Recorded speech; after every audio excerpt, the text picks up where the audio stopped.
पास इसका रिकॉर्ड मौजूद है, लोहे महफूज में, और करामन कातबीन भी इससे बराबर लिख रहे हैं। वहाँ इनकार की कोई गुंजाइश नहीं होगी। वहाँ छुपना चाहोगे छुप नहीं सकोगे, वहाँ भागना चाहोगे भाग नहीं सकोगे। मेरे भाइयों, हम तो नाचने गाने वाले थे, अल्लाह पाक ने कहा गंदगी के ढेर से उठाया, कहा अंबिया वाले काम में बिठा दिया, और आज लाके आप लोगों के सामने खड़ा कर दिया।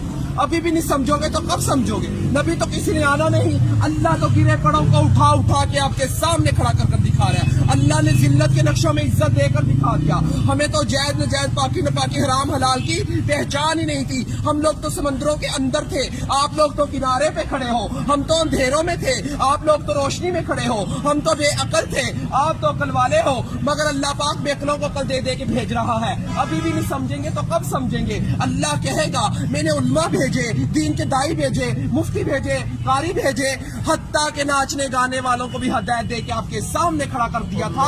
और वो भी यही कह रहे थे लोगों अल्लाह की तरफ आ जाओ। वहाँ कोई उज़र चलने वाला नहीं, अल्लाह दुनिया में सारे उज़र पूरे किए जा रहे हैं। अगर आप लोग दीन का काम मकसद बनाकर नहीं करेंगे तो अल्लाह हम जैसों से दीन का काम लेगा। अल्लाह किसी का मोहताज नहीं है, हम सब अल्लाह के मोहताज है। अबराह के लश्कर को अल्लाह पाक ने परिंदों के जरिए, अबाबील के जरिए हलाक किया और बैतुल्लाह शरीफ की हिफाजत फरमाकर दिखाई। नमरूद को एक मच्छर के जरिए हलाक किया, जिस बादशाह के तख्त पर बैठकर वो सजदे करवाया करता था, उसी बादशाह के तख्त पर बैठकर अल्लाह पाक ने उसके सर में चित्तर मरवा के दिखाए। अल्लाह किसी का मोहताज नहीं है, हम सब अल्लाह के मोहताज हैं। मेरे भाइयों, अगर ये तबलीग की मेहनत ना होती तो हम जैसे कैसे राह रास्ते आते? ये काम बिल्कुल हक और सच है मेरे भाइयों, ये अंबिया वाला काम है, नबी तक किसी ने आना नहीं है। अगर ये तबलीग की मेहनत ना होती, चोर फराड ज़िनाई कैसे राह रास्त पे आते?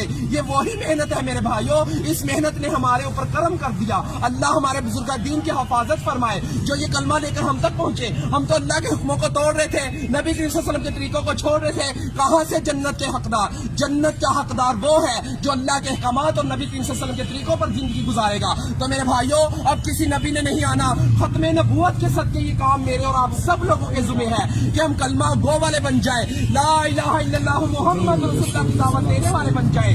हर नगरी नगरी, बस्ती बस्ती, गांव गांव, शहर शहर, ऑल टू वर्ल्ड इस कलमे को लेकर जाना मेरे और आप सब लोगों के जुम्मे है। तो मेरे भाइयों, अल्लाह के हरूफ 4, मुहम्मद के हरूफ 4, आसमानी किताबें 4, बड़े फरिश्ते 4, नबी करीम सल्लल्लाहु अलैहि वसल्लम के दोस्त 4, खाना काबा के कोने 4, इमाम 4। इसी वजह से बुजुर्ग कहते हैं पहली फुर्सत में 4 महीने लगाकर इस काम को सीखे और जिंदगी का मकसद बनाकर चले। सीखने के लिए 4 महीने, करने के लिए पूरी जिंदगी, फिरने के लिए पूरी दुनिया। तो मेरे भाइयों, सीखते सीखते करना है और करते करते मरना है। तो मेरे भाई, ये दुनिया हमारा इम्तिहान है, इबादत हमारी पहचान है और दाव दिल्लल्लाह हमारा काम है। हम तो इस काम को करने के लिए मौत तक इरादा करते